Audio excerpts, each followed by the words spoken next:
Existing housing, people that own their homes, we're going to keep them wealthy. We're going to keep those prices up.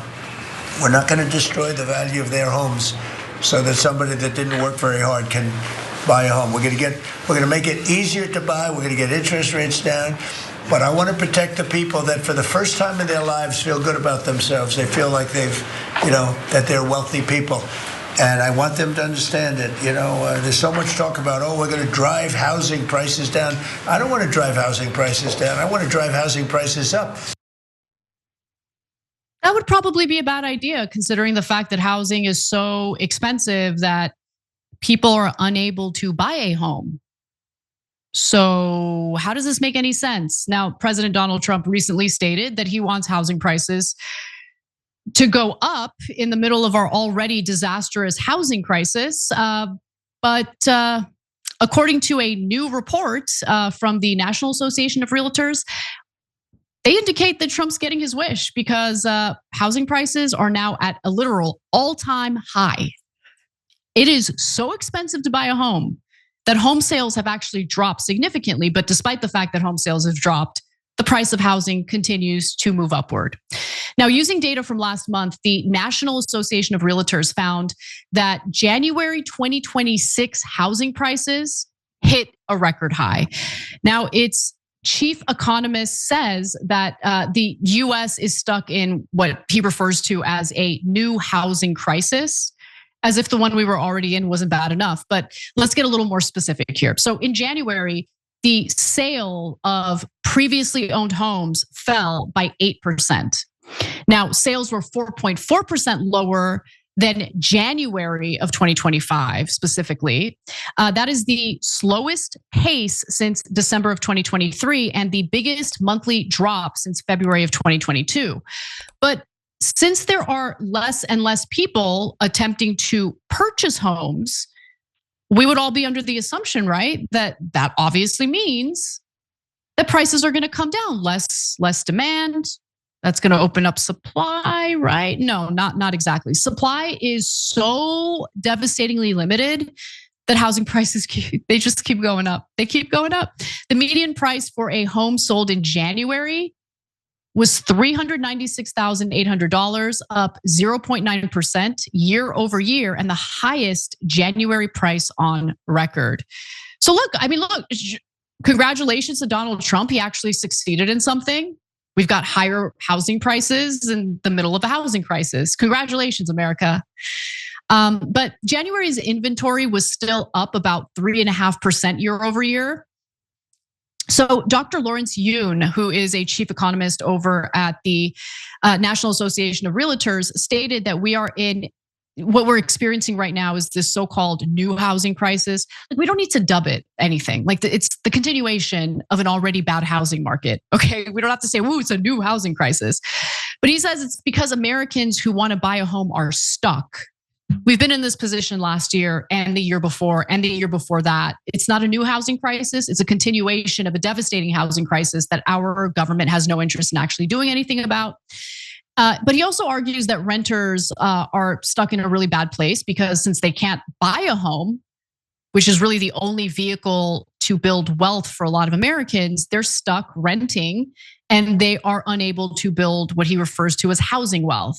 But if you already own a home, you're probably doing real well. And it's very likely that you don't want housing prices to go down because that equity is pretty sweet. How sweet?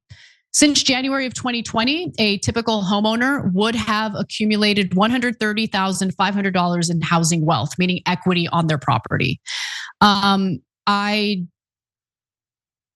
don't care about the equity. I think that we should engage in a mass home building project because we desperately need inventory.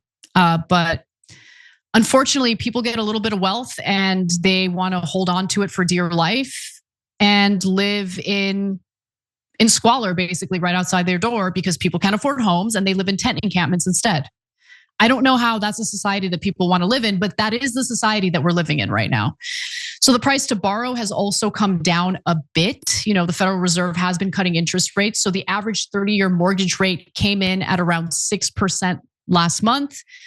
A year ago, it was closer to 7%.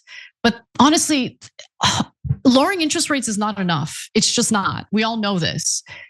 Giving people a little bit of money to make buying a home more affordable doesn't work, because the heart of the issue here, for the billionth time, is that we don't have enough housing. We don't have enough housing. We just need to build more housing. It's a very simple answer, but the execution is difficult because there are all sorts of moneyed interests, all sorts of people who own homes who don't want to build more housing. It'll lower the value of their home temporarily, if you ask me. But more importantly, look, I also understand this. There are people who live in like single family home neighborhoods.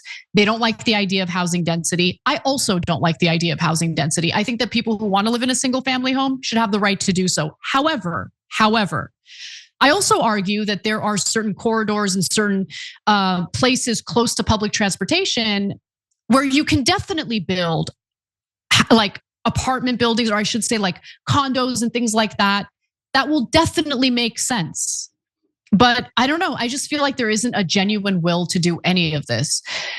So let's go to Robert Armstrong of the Financial Times, who says, all of these little gimmicks and tricks that we keep hearing from the government, it's not going to help our current housing market situation. He argued that one of the three things that need to happen for Americans to get relief, much higher incomes, he. That's in the age of AI. I don't even know what that's going to look like, or if we're ever even going to have a world where people are paid appropriately for the work they do. But lower mortgage rates, and then he says much lower housing prices.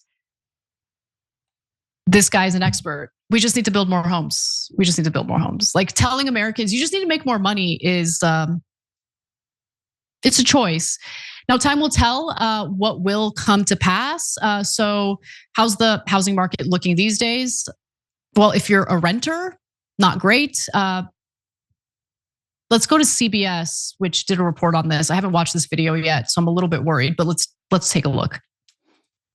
Here's a side of the Times for you. Older Americans are increasingly on the lookout for a roommate, not because they want to relive their youth, but because housing costs are now so high, a roommate is the only way to make rent. Here's Elaine Quijano. Alan Ferber shares a fourth-floor walk-up apartment in New York City with a roommate. At 87, escalating rent costs hurt. So the rents have gone way up along with that. It's gone insanely crazy. More than 1 million Americans age 65 and over lived with unrelated roommates in 2024, a 16% increase from 2019. If you didn't have a roommate, could Social Security, you think, cover all your expenses? Really?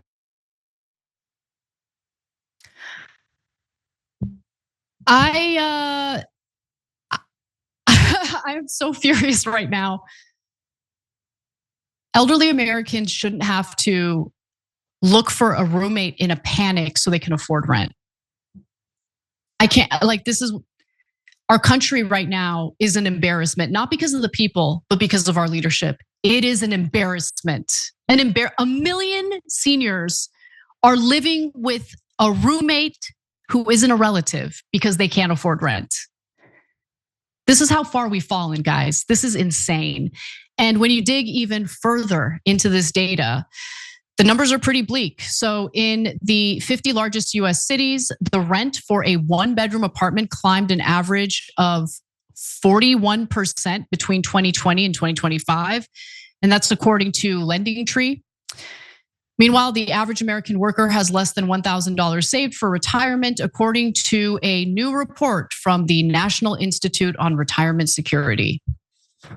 This is what our political leadership has accomplished in this country.